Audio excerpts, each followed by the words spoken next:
We started out this morning talking about the idea or the fact that when we think in pictures. A picture can very well be called an image on the screen of the mind. Now, there's an entire chapter in Born Rich called The Image Maker, and that's what you are and that's what I am. Let's give John a welcome. He's going to take us through the first part of The Image Maker.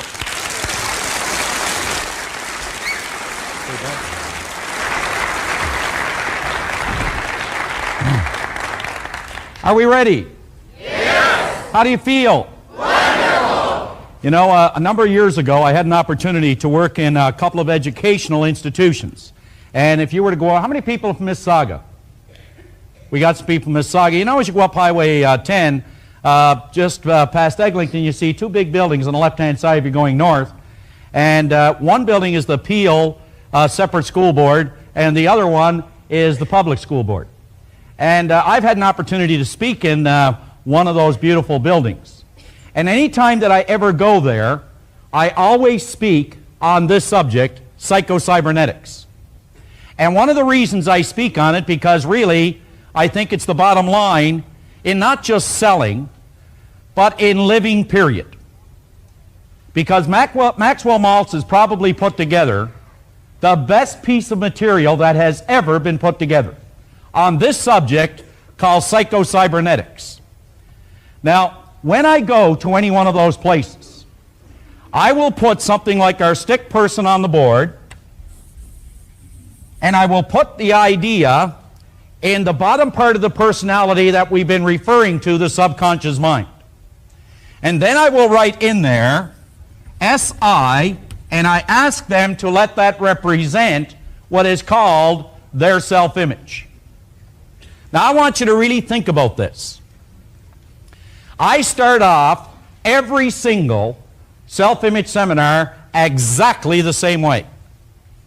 And I'll say something like this.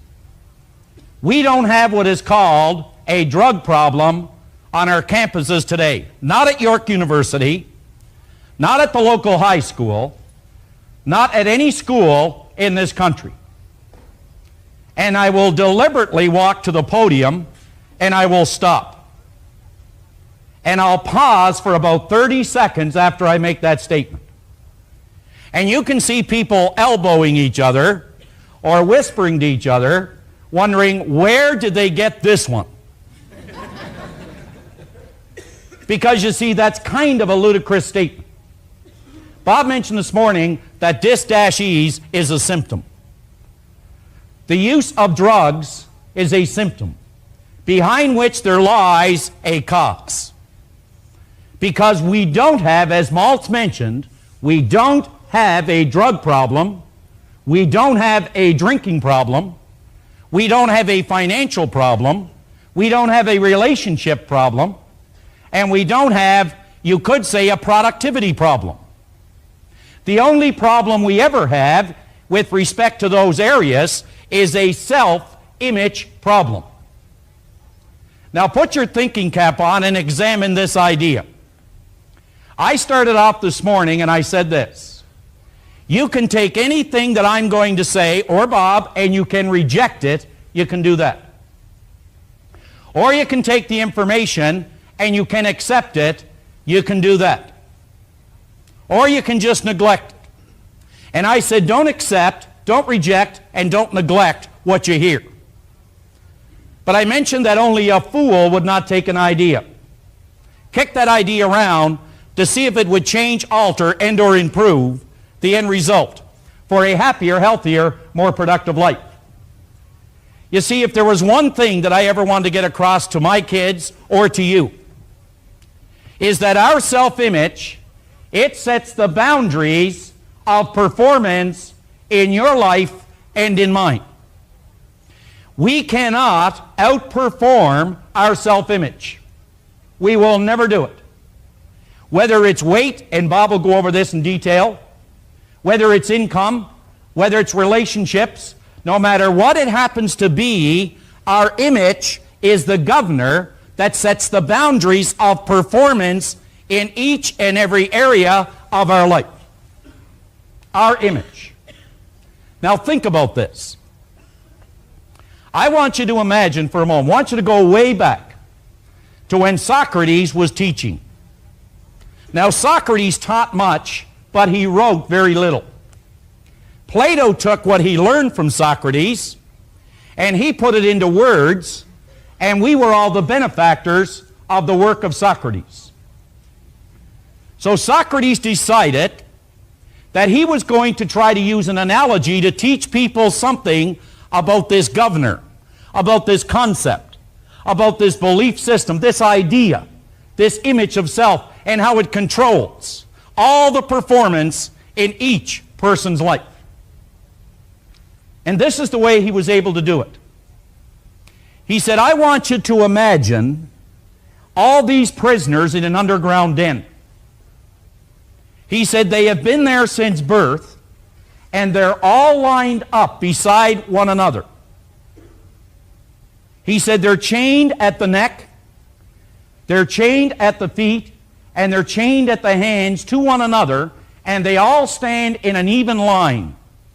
They can sit, they can stand, they can turn their head each way, they can take a step this way and a step that way, but that is the extent of it.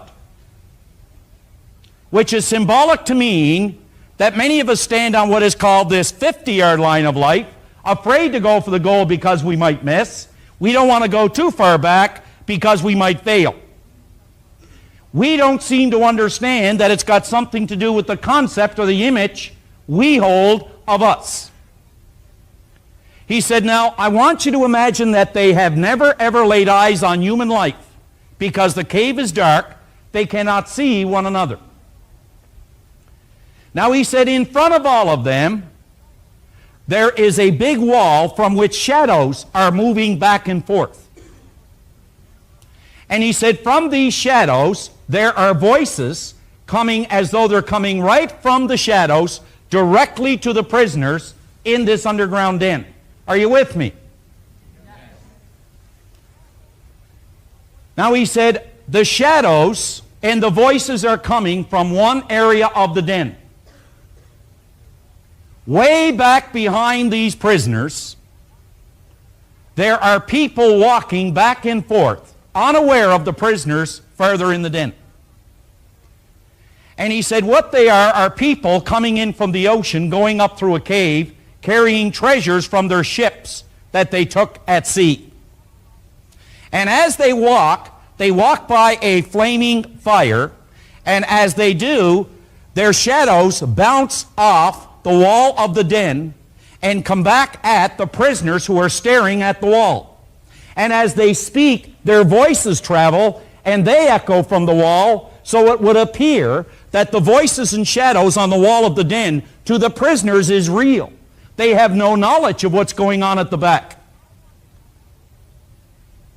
Now I want you to imagine that one day the chains break away from the one prisoner standing at the end of this line. I want you to picture that. He's standing here and the shackles fall from the prisoner. As they fall from him, he looks and he sees a light coming down from the surface of the den, coming out in the shape of an elbow directly in the area he is looking. Now, since all of us, you and I, since all of us are motivated to move in the direction of the light, in other words, every single person in this room is genetically structured to grow, to move in the direction of a light. You put a potato in a cellar, and that potato will grow in the direction of any kind of light coming through to it. Well, this prisoner spots the light and begins to move in that direction. Don't you think that as he begins to move, there would be some apprehension of some kind? Yes. And as he gets close to the light, he puts his head into that elbow and he looks up and he experiences the entire spectrum of light to the point it almost blinds him. It's overwhelming. But again, being genetically structured to continue to move in the direction of the light, he begins to climb. And don't you think as he begins to climb, he's going to feel some fear? Yes. And as he reaches the surface, he looks and he sees the sky. some clouds, the trees, and all that nature has to offer, don't you think he would now be in a state of awe? Yes. Do you think now that what he once thought was real is not necessarily real, that maybe there was something beyond the light? Yes. That in other words, the way he was living and the results that he was getting or that he has, that suddenly now he realizes there is something more he could possibly do? Yes. And as he begins to walk around, he comes to a little lake. And he looks in and he sees an image, and he begins to run from the image. Wasn't he looking at an image of self? And as he backtracks, he stands at the den and he can hear the prisoners yell, "Return, we'll offer you rewards to tell us what you found beyond the den." Do you think he'd care for such honors?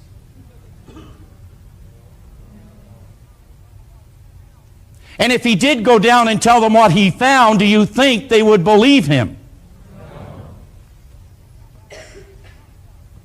And if he did go back down and he walked up, wouldn't they say, "Ah, you see, up he went, down he came. Isn't it better not to ascend at all?" You see, the real danger is you will never get from the underground den or escape from a prison unless you recognize you're in one. And many of us are like prisoners living in an underground den. And the moment that we begin to attempt to even see ourselves as we would rather, or as we could, or as we want to be, keep in mind we are forever going to be pulled, grabbed, held onto as a hostage by the prisoners in the underground den. By the prisoners in an underground den.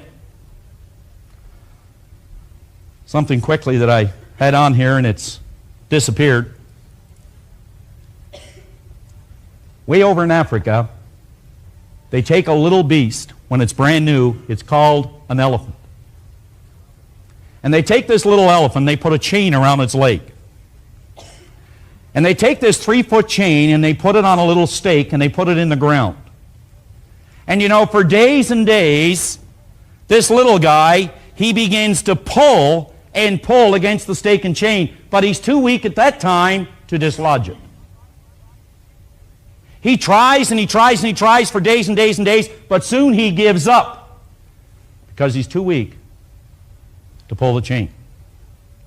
Do you know, folks, years and years later, when this beast is fully grown, capable of pulling loaded railway cars, capable of pulling 10 times its own weight, at the end of a working day, they will take him, put the chain around his ankle, put it on that little 3-foot chain onto the stake in the ground. Something that he could pull out at a moment's notice. But he continues to hang on to that chain. He will not move. The only thing that might move the elephant is fire. He will actually stay until he starves to death. What is really holding the elephant? Conditioning? Well, you see, an elephant doesn't have a self-image. But here's the most interesting thing you can learn from what Bob is going to take you through. There isn't a person in this room that was born with a self-image. I think that in that book, one of the, I guess you could say, the greatest point of awareness, that when I read this,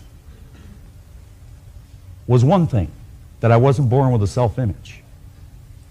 But nobody that I've ever met can explain how to alter it like Proctor can.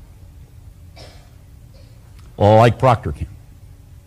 So at the very top of this page, which is page 21, the ideas contained in this chapter could very well be the breakthrough for you, because image making, once we get a firm grip on it, is a truly dynamic idea. Now believe me, I want to emphasize this. I don't know any one lesson or any half hour or 20 minutes that can alter or effectively alter your life like the one that you're going to experience right now. I want to suggest right at this moment that you listen to the cassette and read the chapter over a few times. I would suggest that anybody who would just take this one tape from this chapter and take the book, and if they just exercised it for an entire month, things would never be the same again. What is it Goethe, the great German philosopher, said time and time again? He said, before we can do something or anything, we must first be something. You see, the great conflict is in what you want to be versus what you want to, what you are versus what you want to be. As you are is not how you must remain. What you want to become, that's what we're working on. So before we can do something, we must first be something.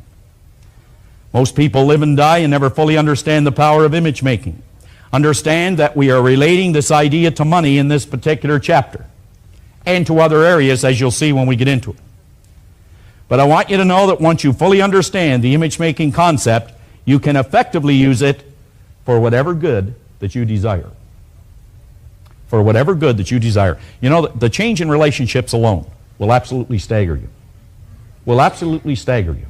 The way you feel about you, the insensitive comments that you may get, you know, they'll hit you and they'll just rebound off you like water off a fish, because you'll have an understanding now that you're in control. Not the comment. Not the person that's making it. You'll be in control. It says the knowledge of image making eliminates competition from your life. Think about this. Professionals create, amateurs compete. Professionals create, amateurs compete. The whole idea here is a simple one. In conflict, you have two choices. You have a choice to defend yourself, or you have a choice to learn in the conflict. If you make the choice to defend yourself, you're going to try to protect yourself. If you protect yourself, you're going to blame someone. And if you blame someone, you're going to miss all the joy that could be yours. But if you take the attitude to learn, you're going to make it. One last statement, and then I want to bring Bob back on. The Spanish distiller at the bottom of the page, just draw a circle around it, because you see, you're either a prisoner in the underground den or you're on the surface enjoying all the greatness, all the goodness, and all the joy that is your birthright. The good life then is expensive. There's another way to live that doesn't cost much, but it isn't any good. It isn't any good.